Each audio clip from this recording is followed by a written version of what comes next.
Hello, friends of the internet. Welcome to General Nerdcast, episode 59. Yeah. Yep. Oh, stretchy boy. Stretchy yawning boy over here. It is Fun Fact Friday with Taylor. As you can see, Taylor is in the middle of the screen over here. Yes. Yay! Yay! Paper screens. Oh, there we go. There it is. Present him. And today we're going to talk to you about... so last week we talked about animes that got us into animes and animes that we just talked about animes. Yeah. Today we're going to do something similar, but we're going to talk about video games and how come we're all nerdy fucking gamer dudes. So, really? Mm-hmm. Yawning already. We just started. Just doesn't stop. It's been going on all day. I know, you've been yawning all day. know. Did you not sleep last night? I don't know. I'm going to take that as a no then. Anyway, we're going to talk about some video games that just made us want to play video games forever and why we still play video games forever. Yeah. So, I started last week, so it's one of your guys' turn to start us off with the video games. Okay. Taylor, do you want to start us? Or Sure. I So like it. I think, kind of like last week, there wasn't like one specific video game that got me into video games, but more so experiences with a couple different ones that really got me into it. I think the biggest. Well, actually, hang on. Let's take it back. Fun Fact Friday with Taylor. My sweatshirt was on inside out all day, and nobody told me, and I only found out until I went to put my pockets in the little my hand in the pocket, and I was like, "Wait a minute, this is inside out." Nobody told me all day. Perfect. Fact. Your fact of the day, right? Anyways, so when I was younger, my parents were pretty anti video game consoles for me. They tried to kind of keep them away, hoping that I'd get more involved in sports and whatnot. I used to play a lot of sports when I was younger, but that just wasn't like something that they were interested in giving to their kid. So most of the games that I played and had experiences with were over at friends' houses. So if nothing else, what got me into video games was the social aspect about it. Having said that, the first console that I ever owned was a Super Nintendo and Mega Man X. Good And game. I played the crap out of Mega Man X. I absolutely fell in love with it. I have the dresser still from when I was younger, and I'm not sure how much of Mega Man X you guys have played, or even Mega Mans in general, but there wasn't like a save state. They just gave you like a password at the end that you could enter, and that was how you would resume. So I have this dresser where literally it's just covered in all the passwords that I wrote down and like what boss I was on, Nice. and things like that. And I truly became obsessed. So I would say that Mega Man X is probably the number one game that really kind of piqued my interest into that sort of media. But going back to the social side, I had this friend named Justin, and he and I would play Halo together, or Halo 2. No, it was Halo. Yeah, Halo together. Same with my buddy Jordan. Bobby knows Jordan. I don't know if Tyler does. I don't think so. yeah. But we played Halo like it was nobody's business, like LAN party Halo. We would go with groups to our high school, well, we were in middle school at the time, but the high school that we have here in town. Everybody would bring their Xboxes and their TVs, and so that introduced me into like the competitive side of video games. It's like, okay, if I keep practicing and practicing and practicing, I can get better. And not only can I get better, but I can beat other people, and that's fun, because being competitive is kind of something that I think every human enjoys. Obviously, that's why there's celebrities and sports teams and literally anything, is because people like being good or the best at something. I wanna be the very best.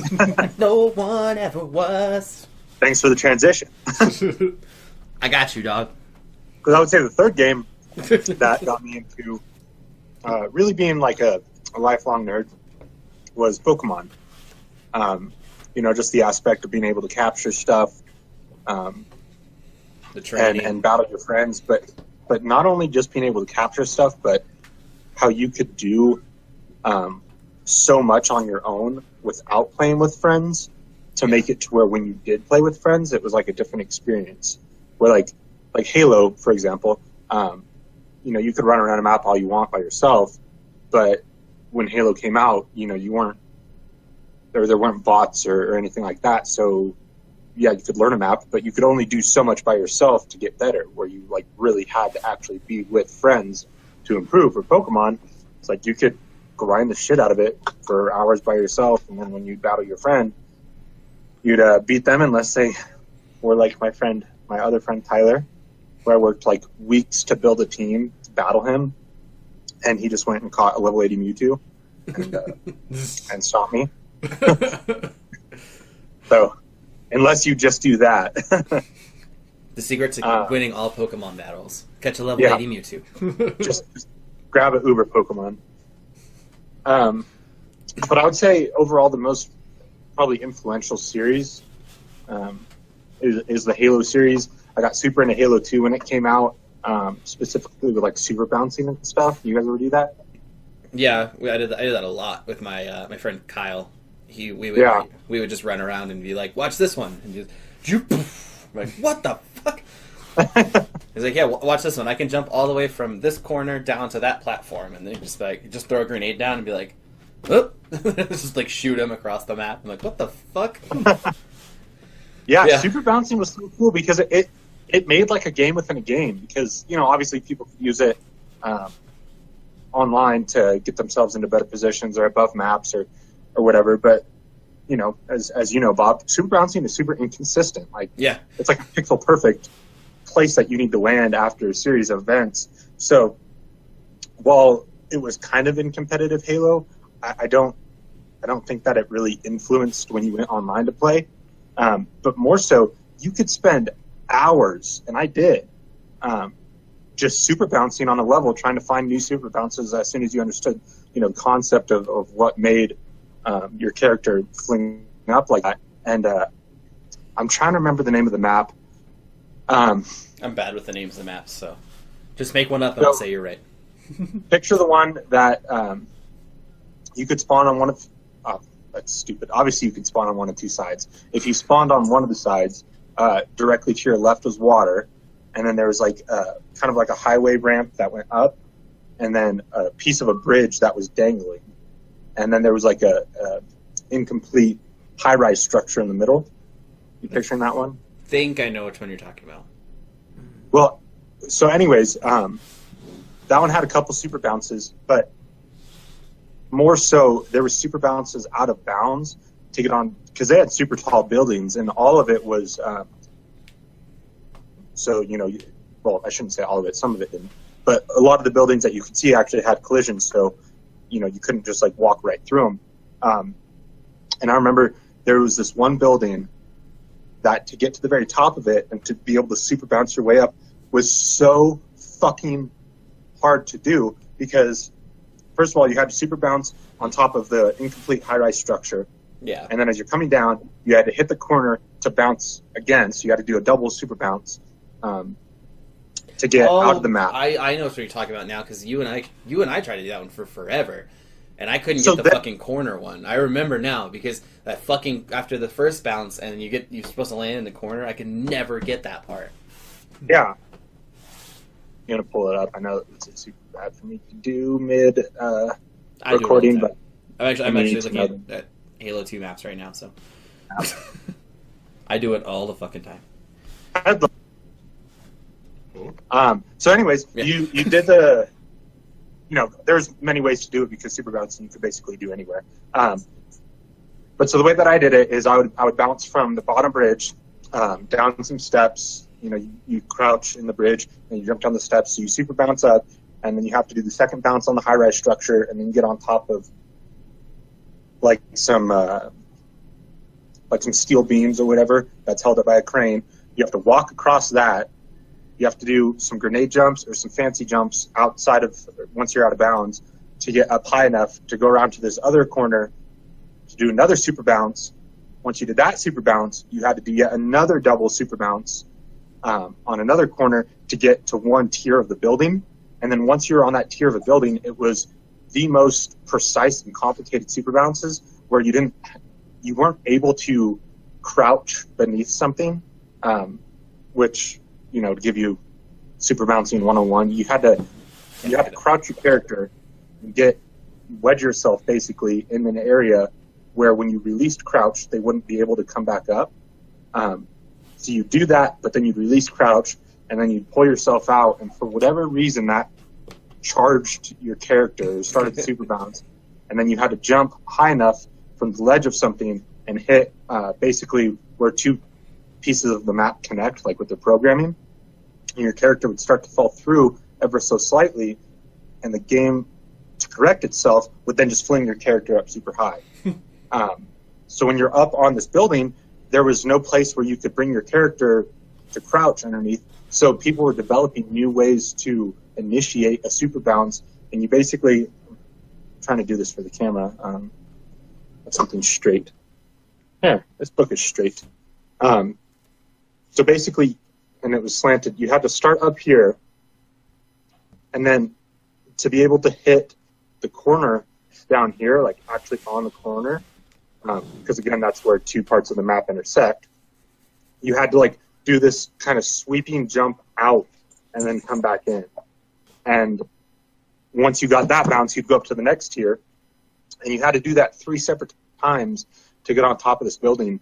And like within the super bouncing community, it was like one of the most sought after destinations to be able to get up there, just because it was so hard just to get to the place that you could start trying. And then once you got there, it was even harder to actually do the bounces. So again, like I said, that made like a genre of games within a game where people, they wouldn't necessarily just be playing online trying to kill each other. They would just fucking super bounce the whole time. Like that's all it was. And it required just as much skill as anything else, just as much practice. If not more, Yeah. So I think that's what kind of made Halo 2 not only so big for me, but arguably the best Halo, in the franchises, because there's a lot of variety in how you wanted to use the game, even if half of it was a glitch. Yeah, for sure. I like I said, I remember you and I were trying to do some of the bounces, and I was so terrible at it. Like I never practiced outside of doing it with you, like you, Scott, Josh, right, and like our Halo crew that we had. Outside of playing with you guys, I never practiced, so like I was always the one like lagging behind everybody. I was like, I can't do it. What the fuck? And you guys would be like, boing, boing, and I'm like, all right, great. I'm just gonna watch you guys do it. So this is fun. And do you remember also when they I'd shoot you guys when they patched? Well, they tried to patch it where they would just put death barriers around places. Yeah, so like when you like stepped over the. But then that became like a game in and of itself. It's like, okay, how can I super bounce? How can I get out of the maps? Without actually hitting the death barriers. So you had to do like mini bounces and stuff. It was cool, man. It was so cool. Yeah, I remember that was a lot of fun. Yeah, I and then Halo kind of always 3. think about, should I plug in my 360 and go back and just like super bounce for an hour for fun? Just to fuck around. Yeah. See if I still have it.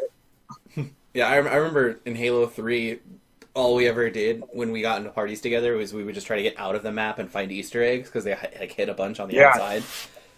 And then there was that one where you'd get outside the map in the campaign, and then like there was just words across the ground, and they're like, why would you put this here if you didn't intend for us to get out of the map? That seems like a lot of wasted code for us to not do this.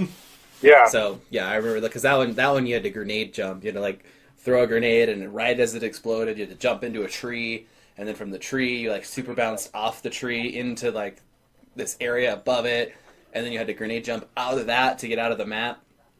And it was like, well, I think that's part of,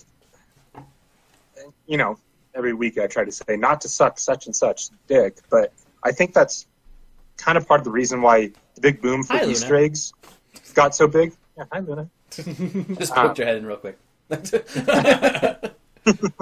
Luna just wants to be a part of the game. Because, games like Halo 2, they basically told developers, like, okay, people are going to break our game. They are going to be able to no matter what we do, manipulate it and get out of bounds. So let's put cool stuff out there for them. Like we can try as much as we want, but look at every fucking game. There's always an out of bounds glitch. Always. Yeah. Like even with something like like Super Mario 64, how you could clip through doors by what's the rabbit's name? By grabbing the rabbit and dropping him and then picking him up again real quick. I can't remember his name, but yeah, the glitch. You like back through a door holding him in. Yeah. But just weird stuff like that, like stuff that as a game developer you wouldn't think, like, okay, we need to make sure the store has enough collision, so if someone grabs this rabbit, they're not going to clip through. Yeah. So I think that's part of the charm of video games is really that they can be broken, and I think they will always be able to be broken. And the video games that can't be broken end up becoming boring because there's only so much content that you can put in to keep someone coming back. I think that's, and not to go on a tangent, but a big reason why I like watching speedrunning so much is because it's enjoyable to watch how people can manipulate and break a game. Yeah. Yeah, where they can manipulate the code into doing what they want it to do instead of what the code is intended to do. It's really cool and really fun to watch. Yeah, so I mean, obviously, GDQ and AGDQ are huge events, partially because they're for charity, but also because it's fun watching something get broken that isn't intended to be played that way. Or there's also like on the speedrunning thing, it's funny to watch games like Castlevania where you scoot back faster than you walk. So they just sit there and they scoot back, and it's really awkward to watch because he's just walking backwards the whole time. And I don't know if you've ever tried to do that, but it's really fucking hard to get it to like just scoot every single time and perfectly every single time. It's fucking bizarre. That's not like technically a glitch or anything like that, but it's still like one of those things that they didn't intend for it to happen that way, and yet here we are. Everybody that speedruns Castlevania games just walks backwards through the whole thing. There's so many games like that though, where the moving backwards mechanic is either flawed and is exploitable, or the way that they designed it is like, okay, well, people need to be able to dodge or parlay or whatever, so we're going to make like the backwards animation quicker and moving forward. But if you think about like even I'm touching on it a couple times, Mario 64, like the backwards long jumps. Yeah. The only reason why that works is because they were trying to decrease the amount of forward momentum that you could have. So they limited the forward momentum, and then in turn they basically unlimited the backwards momentum. Mm-hmm. So. Yeah, it's just little things like that. Make games.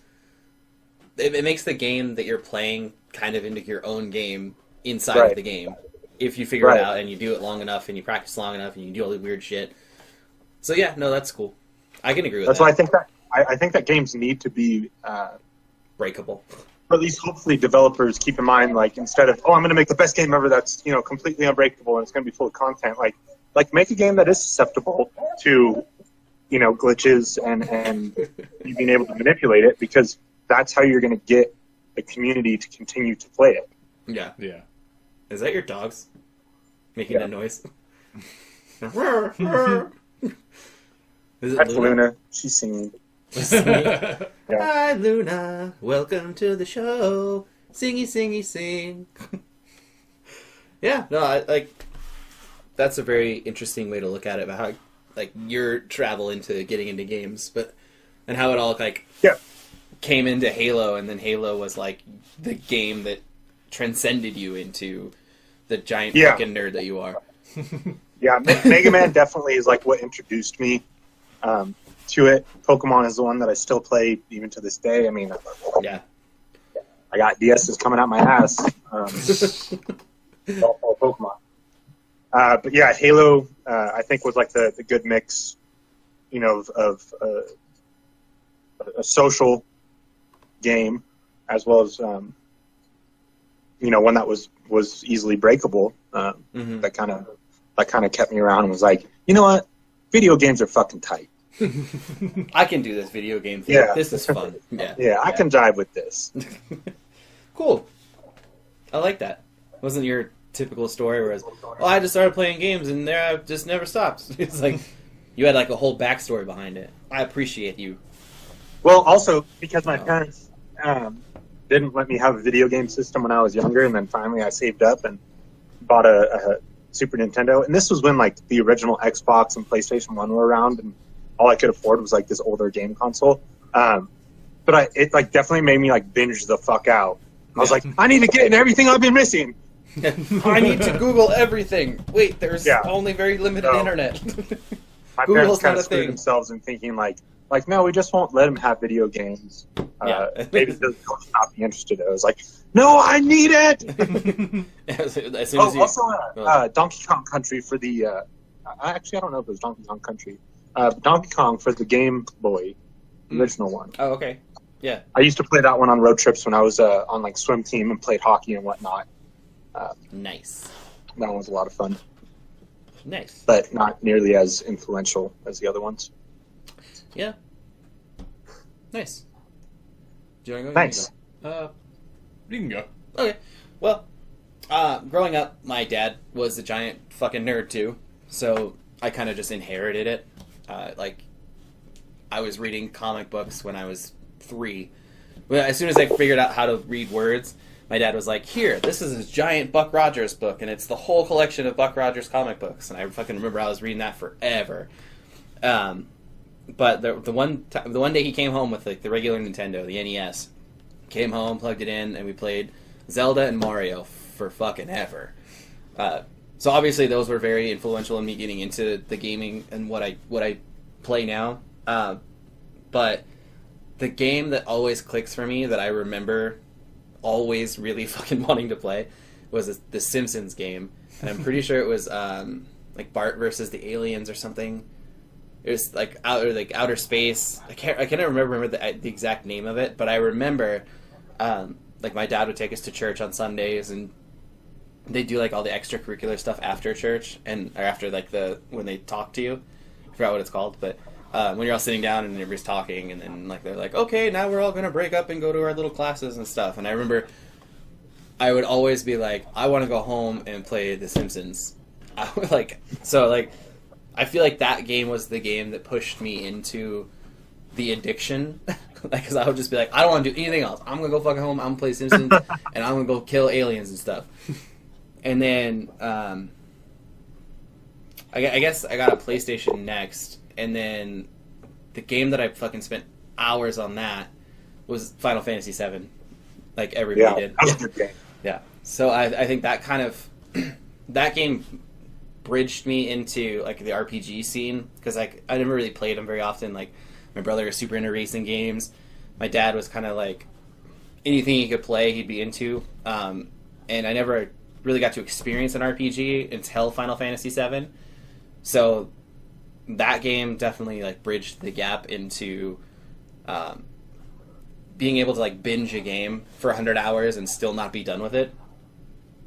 So like it kind of showed me I can't think of the word, the expansiveness of games and how big they can be and what you can do. The biggerness. Yeah, the biggerness of gaming in a whole.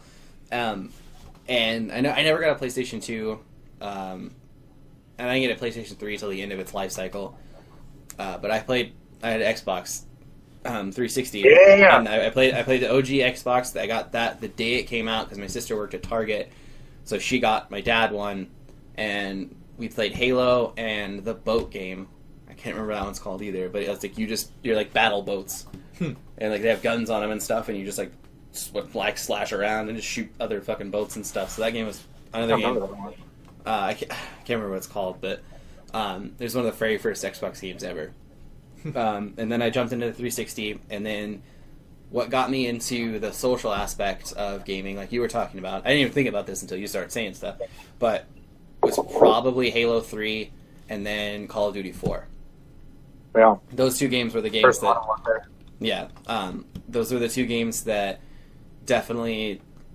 I started getting more interested in like playing with friends. Before I would just kind of like go home, I'd fucking sit in front of my TV and I'd play games like Magna Carta, which is a giant RPG, and I'd play it for 10 hours straight, beat it, and be like, well, that was fun. Next, and I'd plug in next game, and I just play one-player games forever. So I think Halo 3 and Call of Duty 4 were the two games that definitely got me into the social aspect of gaming. I never had any handhelds ever until I could like buy them myself and stuff, or my friends would give me like their old Game Boys and stuff. So I don't really remember much in that aspect of it, where like the handheld stuff. So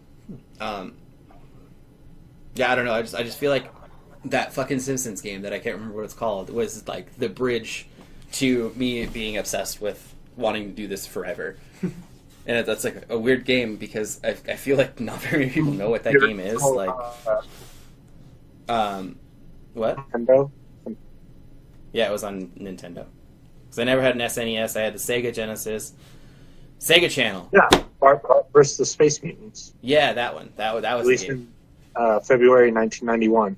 Yeah, I think that was the game that definitely got me into being a giant gamer. And then the thing that I was going to mention that I forgot to say was fucking Sega Channel. Sega Channel showed me how many games were in the world and how fucking missing I was of all of these fucking games forever. So I remember when we got Sega Channel, which was basically like PlayStation Now is now. It's a subscription service that it run like, but the only difference was that it ran through like a month at a time, and then the games would change. So that thing was my fucking lifeblood through like all of elementary school. I fucking until they canceled the Sega Channel and got rid of it. But Gunstar Heroes is one of the games that I got on Sega Channel that I fucking never ever beat ever, and I have it. I think either on my PS4 or my PS3. I have it. Still can't fucking beat it. But yeah, Gunstar Heroes is another game that I played for forever with my friend Corey, and it was definitely just a game that we tried forever to beat, and we just never got to fucking beat it. And it still drives me nuts to this day that I never finished that game. And anytime I think about it, I'm like, I fucking hate that game. But I love it, because it's a really good game. But it's just, I can't fucking do it, man. Talk about a game that needs to be remastered. Gunstar Heroes. Mother bitches. Give me a new Gunstar Heroes. So yeah. That's pretty much my story. Yeah. And now I just play Shovel Knight. All day, every day, just... Well, no, just sometimes. I heard Shovel Knight is so good. It's so fucking good. I love it. Yeah. It's like my third playthrough right now. I haven't even touched like Spectre Knight or any of the other ones yet. Just a Shovel Knight story playthrough. And it's definitely a game that I'm going to go through in Platinum one day. I'm just really slow at this one. Because I play mostly on the Vita on that game. And I only play the Vita when I go on road trips and stuff because I can't play in bed because Sarah's sleeping and I can't play fuck Sarah. At work. Oh. Okay. That was rude. No. And I can't play like when I'm driving because I'm driving. Yeah. And I can't play at work because I'm at work. So Yeah. like that's all I do pretty much. Sounds like you're just making excuses, Bob. Fine. You know what? Alright. Oh shit! I almost died. Yeah. Is there any more games you Oh want to yeah, talk we were about? talking about stuff. Yeah. No, I think that's pretty much it. Yeah, I mean, I can't think of any other games that actually like obsessed me. Yeah. Like, that got me really into it.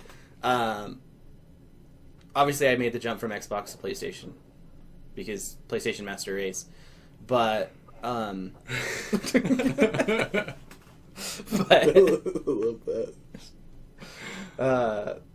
yeah, and I mean, I guess there's the Uncharted series that secured my adulthood, I guess. I mean, there was never any doubt that I was going to play games forever, but I guess the Uncharted series definitely, like, finished that off for me, so now I just play everything. Yeah. Also, Crash Bandicoot. What's up, baby? Save the Bandicoot. Crash Bandicoot was cool. That era with PlayStation was super cool. They had Wait. Say that again. Say that again. Just one more time. Give me before Xbox came out, or PlayStation. PlayStation had some good games. Yeah, Jet Moto was another game that I played a lot of. But just that whole era, you know, the Crash Bandicoot, Jet Moto, Turok. Oh, fucking Turok. Hell yeah. Turok was cool. It was good. I'm just trying to think. Because, again, those were games that I only experienced because my Gex, friends owned them. Like, I never had them on my own. Yeah, I think Gex was the game that came out around that time, too. Yeah. Like the little gecko guy. Just fucking, when they had the platformers on PlayStation 1 was a great era of gaming. Oh, so if I can go back real quick, kind of fun story about gaming. So I already talked about Justin. Yeah. And how he and I would play Halo together. And Bobby knows Jordan. Well, we also had this when we were in middle school. This Australian named Corey Smart that just moved here for a couple of years. But so, anyways, in our history class, we had to put together a video. I forget what the specifics were of like how exactly it worked. But we basically did like our own rendition of like Bill and Ted's Excellent Adventure, where we traveled back in time, experience stuff. But so the way that we depicted the battles was through Age of Empires, and nice. I remember everyone got a huge kick out of it, because you have to go in to be able to film a scene. You have to start, and then you have to build up your civilization how you need it to. So you're spending time doing that, a couple hours, and then try to choreograph the battle as best you can to fit what our topic was. But that was fun. And oh gosh, I'm like super nostalgia right now. That was also when 64 had Super Smash Bros. Yes, sir. We played the fuck out of Super Smash Bros. I have it right now. If anybody right wants there. to challenge me at Nintendo 64's Super Smash Bros., I'm going to be Kirby. You can be whoever you want, and you're going to lose. That is an open call. I will not lose with Kirby. I feel like you need to come to Reno then. Yeah, that'd be fun. I feel like you just did that. It'd be a fun competition. I have it. Yeah, I have dude, it. I'm just WWE. Right on the other side as everywhere. well. So, just saying. That's Something to think like about. a game that I played so much with a character that I know so well that like Yeah. you're not like using a controller. It's just your hands are moving how they need to based on reaction because you've played it so much and you know exactly how to do it. Yeah. Can't play with anybody else really. Huh? I said I can't play with anybody else really. That's like Never Jeremy. played Jeremy can with only anybody. use Samus, so. Yeah, I One will trick ponies. turn into a One rock trick Kirby ponies. all the time.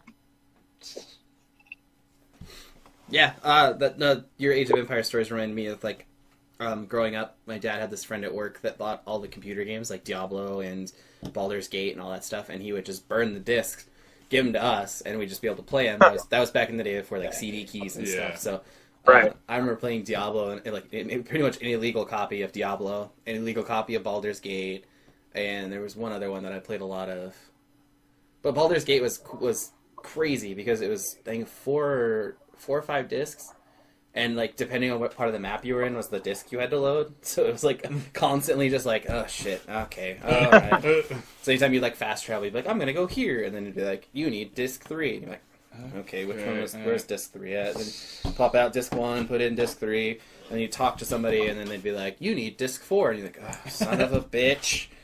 But I actually got grounded for 2 weeks for playing Diablo, because again with my buddy Justin, I was super obsessed with it, and this is back when you had like dial-up for your internet. Yeah. So your computer would make a bunch of noise. Well, the only thing in the house was down in my dad's office, and so I would wake up at and I'd take some pillows down to his office and like tuck them around the computer to try to eliminate that noise. And my mom caught me once at like 3 a.m. I don't know how she heard me or whatever, but she came in. She's like, "What the fuck are you doing?" I'm like, "Oh, Justin wanted me to trade with him." But I would wake up. And, homework. aside from that time that she caught me, I'd wake up at 3 a.m. on a school day and play from 3 till 6.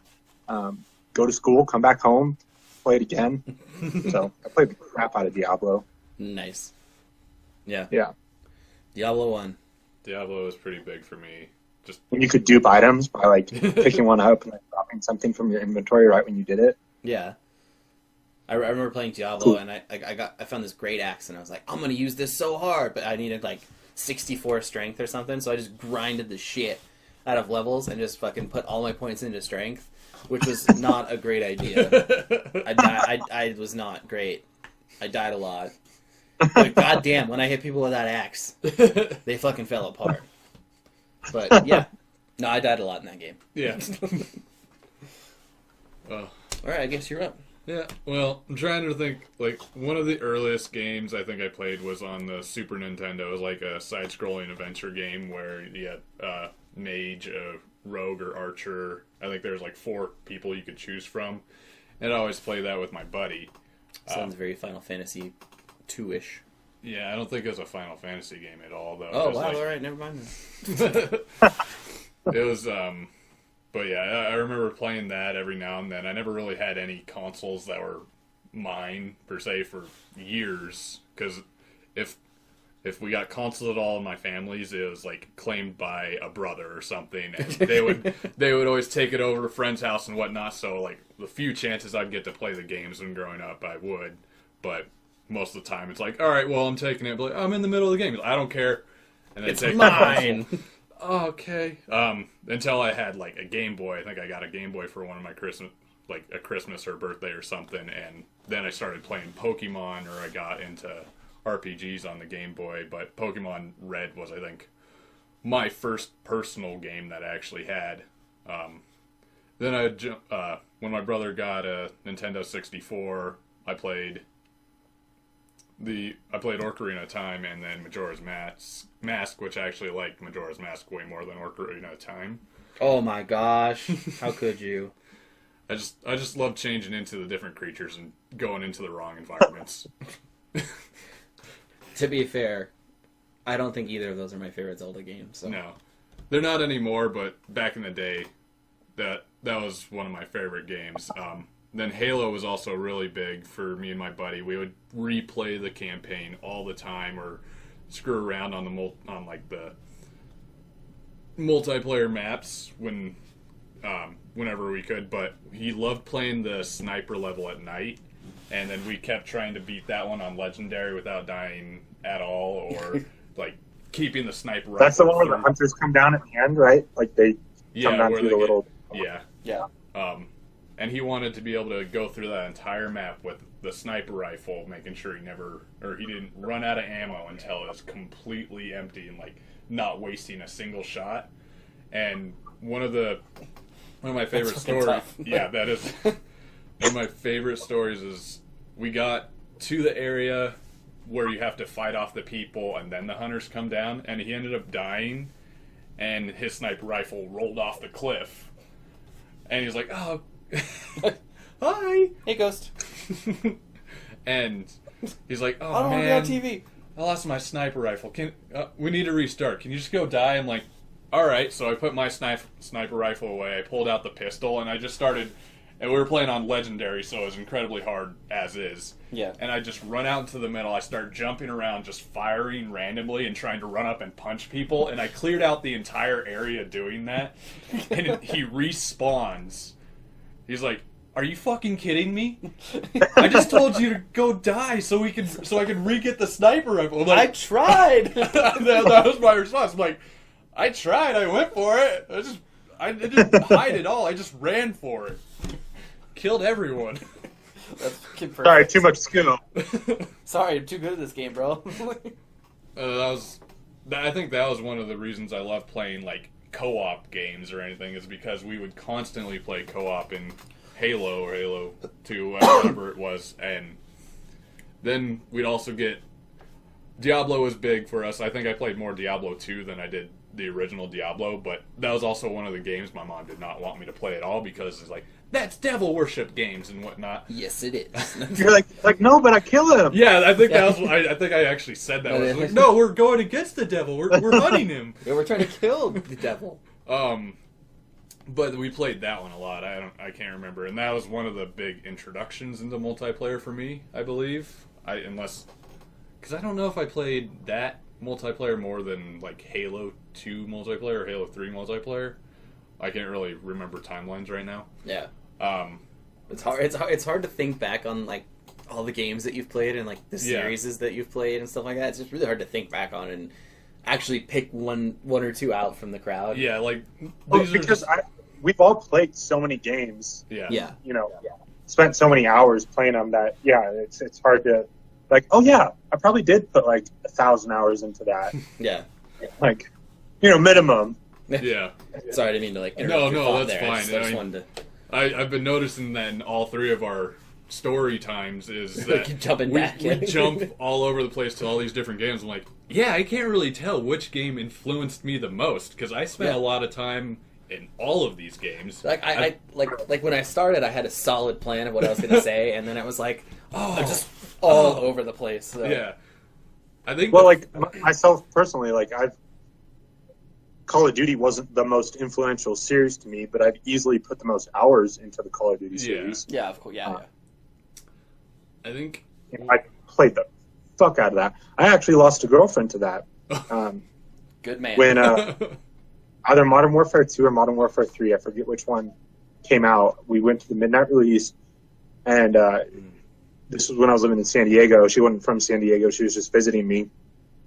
And I basically played it like 20 hours a day the entire time she was there. She'd like walk in front of me naked and be like, hey, let's go do something. I'd be like, no, I got to play this. No, we're doing really well. I can't leave now. Yeah, I'd be like, no, I just got another nuke. Like, what the fuck? Get out of here. What do you mean go do stuff? Have you seen this? I am doing stuff. I'm on a 30 kill streak. I am doing stuff. Yeah, and you know, just like you were saying, Bob, looking back on games and it's hard to really pinpoint what are the most influential because obviously we've all played a lot of video games. Yeah. Yeah.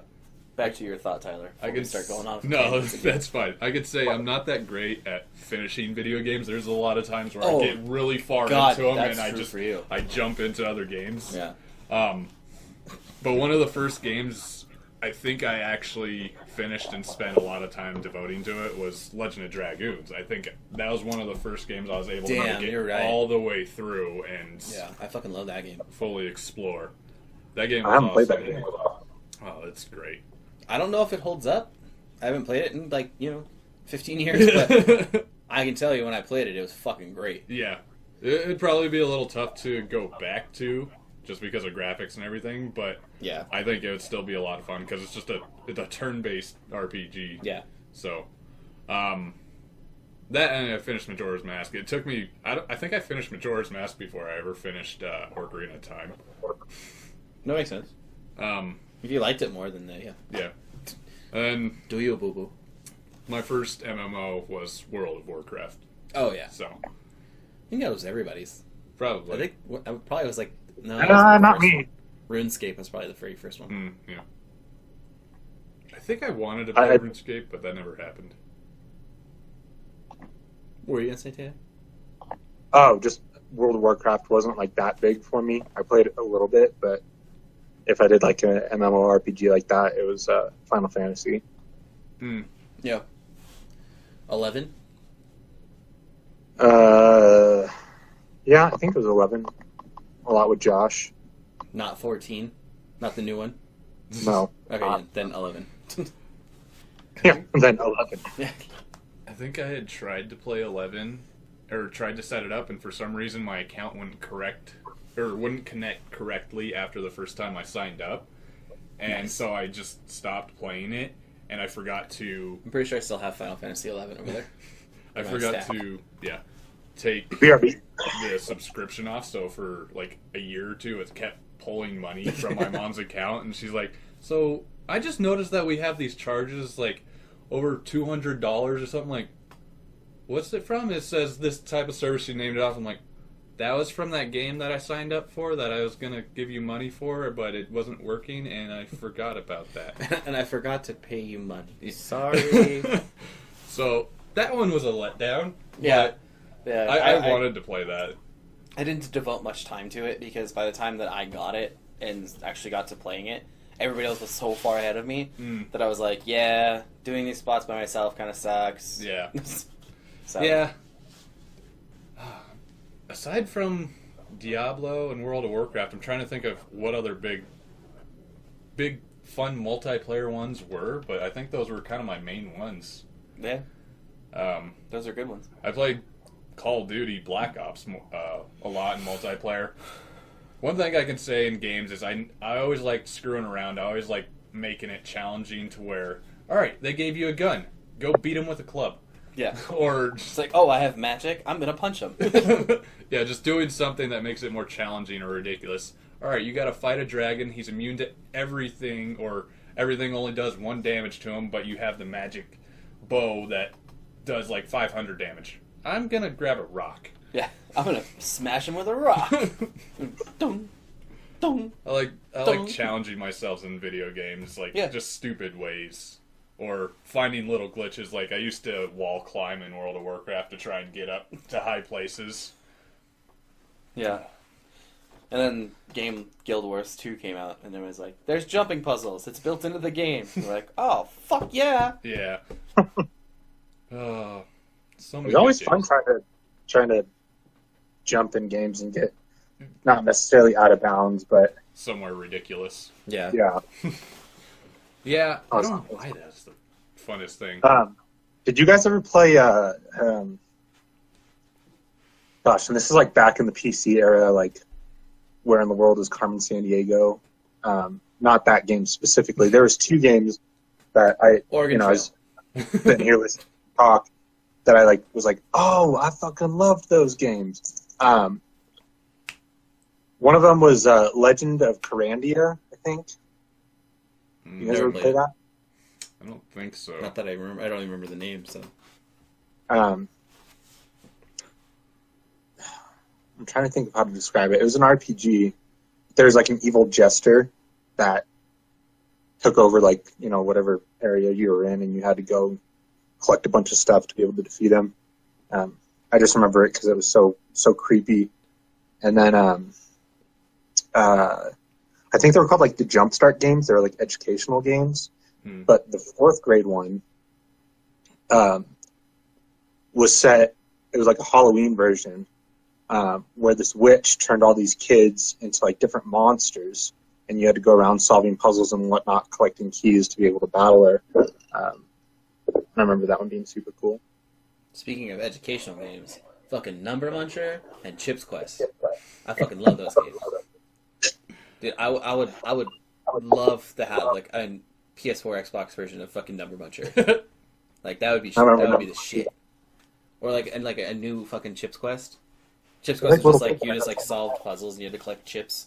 You had to collect the microchips on the board that you were on, and collect all those, and then get to the secret door. Yeah. But you had to like push things out of the way, and if you pushed at the wrong spot, it got stuck there. But it was like it would block you in or block you out with another area. So yeah, it was just puzzle games, and I think that's probably the game that got me addicted to puzzle games. I fucking love puzzle games.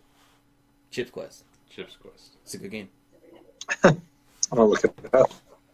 Yeah, I can't really think of anything else. I mean, back when I had my Game Boy, I was playing Pokemon. My cousin in Colorado actually got a Game Boy, and me and him, like, I was probably 7 or 8 at the time. He was like 17, 18, but we would both sit in a room and just play Game Boy next to each other. And Hell yeah. I thought that was one of the coolest things. I'm like, because I'm the youngest in my family, like direct family, step family, all that, pretty much all around. And I think except for maybe 1 or 2 cousins now, I'm thinking about it. But anyways, at the time, I was the youngest, and so everybody was like 2, 4, 6, 8 years old or whatever it was, so I couldn't connect to any of them. They were off doing their own things and whatnot, Yeah. and I thought it was one of the coolest things to be able to play Game Boy, play Pokemon with one of my oldest relative or oldest cousins and whatnot. I was like, this is cool. Me and him are actually spending time together playing video games.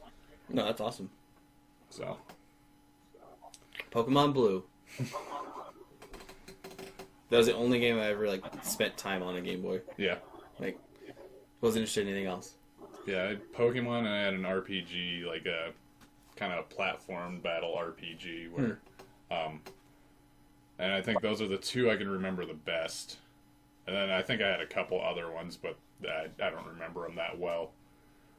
But I spent a lot of time with Pokemon in that RPG. I lost it on a road trip, though. I have no idea where it went. That You made me idiot. super sad. Yeah, cool. Yeah, I don't really have any other games I want to talk about, Okay. other than, like, Skyrim.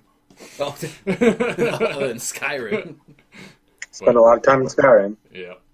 Spent a lot of time screwing Skyrim around in VR. Skyrim. Skyrim VR, that's all I'm waiting for. Oh, Skyrim VR looks dumb. What? I think the movement. The maybe. technology's not there yet to like make it awesome. What? It just looks super like it's like a cool concept, but whenever I like see a video of someone playing it, or like a demo, it just doesn't look intuitive. I don't know. Sounds like think Bobby needs to get VR and Taylor needs to come to Reno. That sounds like a good idea. Okay. Yeah, well, like I heard the controls are super messed up. Like just being able to run is kind of wonky. Yeah, I can see something like that. The walking, running stuff with VR is a little challenging right now. I will give it that needs to get further, but VR is amazing. Yeah. But yeah, for Skyrim it might be a little challenging, but I think it would just be cool to be able to look around, play with the stuff in the universe to pickpocket somebody in VR. You know, how I play Skyrim. Yeah. Alright, I'm gonna steal everything. I'm gonna steal one of these. So do you one of play those. Khajiit? No! But Khajiit like to sneak. I know, I didn't know that at first. I just created a character, and by level 4 I was in jail, and I leveled up to level 11 trying to break out of jail. Nice. Did not go well. Gosh, I was actually I had breakfast this morning with Josh, Jordan. You know, just all the guys that are visiting. Josh isn't visiting; he lives here. Oh, hi, Vanna. I'm gonna walk across the computer. Cats. There's her whiskers. Yep, there's her There's face. her Hi face. there. Hello, Anna. Hi. Oh no, giant cat trying to eat Taylor. But we were talking about the next, like, Bethesda Elder Scrolls game. Because they're already outside of the window of, like, when they typically release a new game. So we were just talking about, like how cool. Well, I guess for the Elder Scrolls, yeah, but I mean, Fallout was 2 years ago. Doom, I think, was last year. Right, but Skyrim was back in 2011, and it's 2017, so it's like been 6 years since the last Elder Scrolls. The Elder Scrolls team is doing Elder Scrolls Online. They're not worried about a new Elder Scrolls game. Yeah. Yeah. Plus they're trying Which to sucks. jump into... I think they're waiting for new consoles. consoles, basically. They could be. That could be That's my understanding. one of the big things they're waiting for. They're making the jump into VR, and they're Yeah. focusing on Elder Scrolls Online, and they're doing the remakes and whatnot with modding and everything, hoping that that'll sustain everybody, which it has done a really good job. Yeah. They just need to pull a Majora's Mask. Just make, fucking Oblivion or Morrowind or elsewhere, wherever with the same assets that you used for Skyrim. Like, Yeah. people don't care. They could totally do People that. care. They won't know the difference. They're idiots. Yeah, we just want new gameplay. That's it. Oh. Yeah. Well, Yeah. I don't know. Oh! Whoa! Whoa! I forgot about it. Bomberman for the Super Nintendo. Did you guys ever play that? Fucking Bomberman. Yep. That was the shit. I'd spent a lot of time. That's a game that I haven't actually fully beat yet. Oh man, I can't I'd believe always space that. Trap myself with my bombs that would explode like across the entire map. Yep. Get caught up.